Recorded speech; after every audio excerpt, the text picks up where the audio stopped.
yetu tukufu, Kenya tunayoipenda, Kenya nchi tunayoipenda.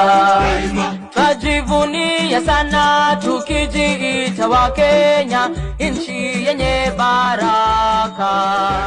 Kenya nchi yenye baraka.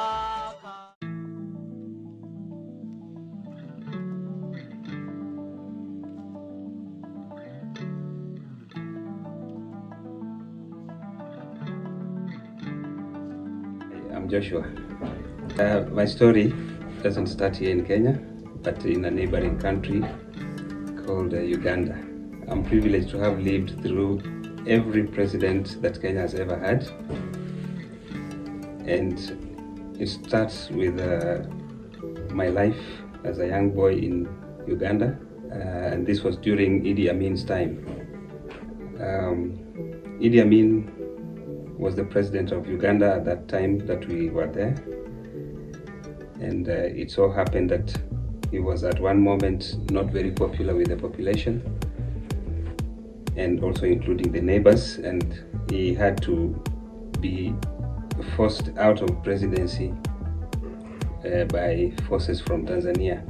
It's during that moment that also Kenya had its own issues, where the first president of the country, Jomo Kenyatta, passed on, and that was in 1978. I was still a young boy then, just running around the streets of our small town called Soroti, of course thinking of nothing but just play and food. That very morning, in August of 1978, beg your pardon, news spread very fast that Mzee Jomo Kenyatta had died. It is by coincidence that my nickname is also Kenyatta, and this came by because of the time I was also born. It was around that time when Kenya had independence. So the news was that Kenyatta died, and my nickname was Kenyatta. So you can imagine the confusion that was around the small town that we were in. Actually, my mother was taken in shock because when she heard Kenyatta died, she thought it was me. But actually, it was the president of Kenya that had died at that moment. Let's just say for a few minutes that I was very concerned, of course, of my well-being. But I was not the one in question here. I was not the one being targeted with this news. It was the president of Kenya. Leave alone that as a bit of humor. Because life under Idi Amin was, of course, no joke. Things were getting worse each and every day.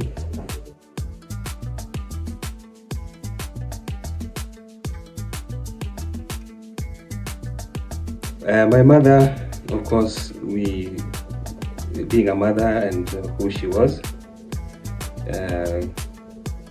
had to plan a flee for us because it was getting very, very difficult to sustain ourselves in that kind of condition.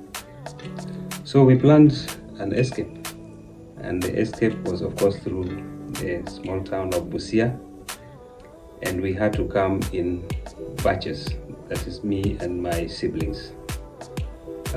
We arrived in Kenya in 1979, just as the country was adjusting to the new leadership under Daniel Arap Moi, who had taken over from Kenyatta. But let me talk a little bit about what I learned after arriving in Kenya about Jomo Kenyatta's legacy. When Jomo Kenyatta became president, Kenya was, of course, finally free, not just in name but in action. The colonial taxes and that had crippled the country, of course, things like the hard tax that had been introduced to the local natives were really hurting the communities. For the first time, native Kenyans could move freely in their own country. There were no more passbooks, no more restrictions. Education that was once a privilege for the few was now accessible to many.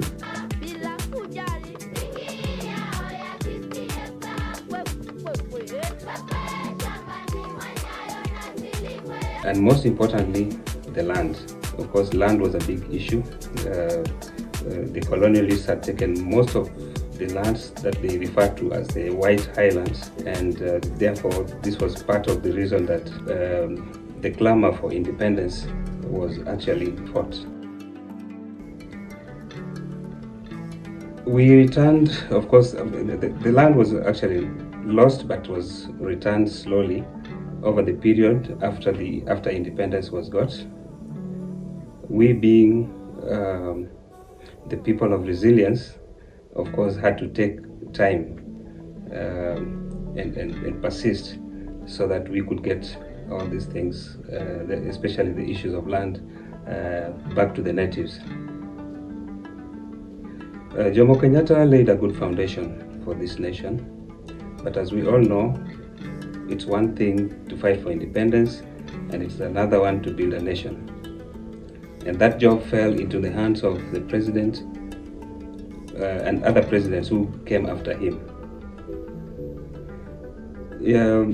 Jomo, of course, after his death in 1978, was preceded by Daniel Arap Moi, who took over immediately after Mzee's death.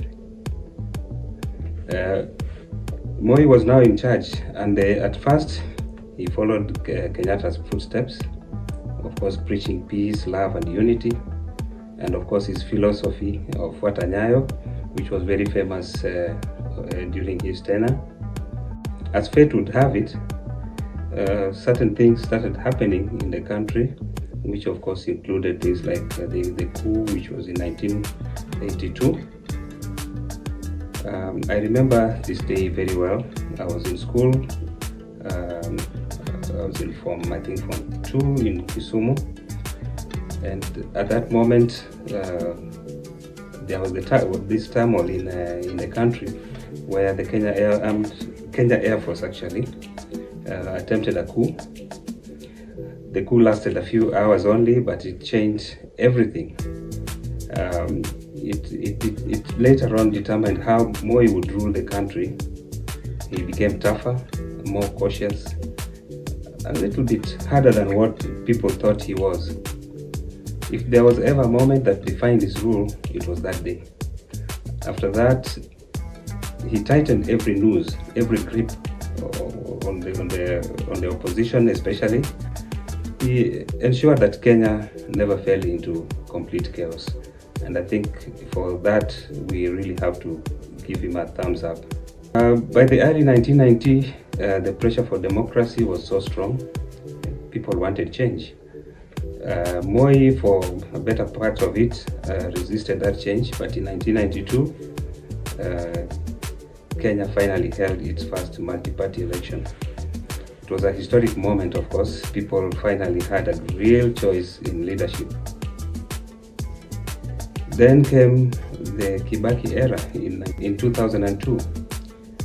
That was actually when I really felt really some wind of change. With it came, of course, free primary education, something my mother would have really prayed for when I was a boy, that we had free education. This was actually experienced during Kibaki's time. The economy started growing, and for a while there was a hope, or at least a ray of hope. In the year 2007, of course, things broke loose again, which is quite common with most countries, where you could have a period of very smooth sailing, and then all of a sudden something just happens. And in our case, 2007 came with violence because of the elections, the disputed elections of 2007. This is a time where you couldn't believe. We saw neighbors turn against each other. We saw children that used to play together now not doing that anymore. And of course, children were asking questions which we did not have answers to. Why this was happening? Why all of a sudden a neighbor was turning against each other, the other neighbor? After that, the dust settled. Kenya had a new constitution in 2010, and we thought we had built something strong actually. Later on, Uhuru Kenyatta came in power, bringing, of course, development, big projects and promises. And now we have William Ruto. He speaks of empowering the common mwananchi. I've seen leaders rise and fall. I've seen promises made and broken. But through it all, the spirit of people remains. The spirit of people remains. Kenya is still growing. We are still learning, still fighting for a better future. And as I look back my journey from Uganda to this land and now call home, I know one thing: history is not just written by leaders, it's written by us, people who live through it. Thank you.